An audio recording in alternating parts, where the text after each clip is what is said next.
Before a compressor arrives, the room layout can already decide whether the installation stays clean or turns into rework. If ventilation, intake air, piping, and service access are still vague, do not lock the package yet. Start with heat and airflow. Official manufacturer installation guidance says compressors and dryers belong in a dry, clean, cool, well-ventilated area with enough room for airflow and maintenance.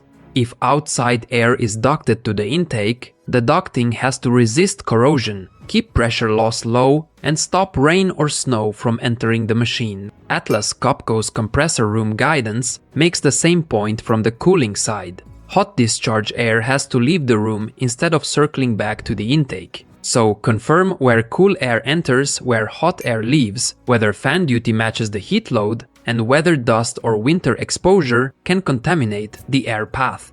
Then review the piping route. Guidance from the US. Department of Energy and the Compressed Air and Gas Institute both treats pressure drop as a system cost, not a cosmetic detail. If the header is undersized, the route is too long, or low points trap condensate, the room can look finished while the system still wastes pressure. Before delivery, mark the main header size, loop or branch arrangement, slope, drain points, future tie-in locations, and the exact boundary between the compressor package and plant piping. Third, check service access. A room that fits the machine but blocks panel opening, cooler, cleaning, separator changes, forklift movement, or lifting access is not installation ready. Confirm maintenance clearances, floor loading, door width, drain routing, condensate handling, and the path for removing major components later.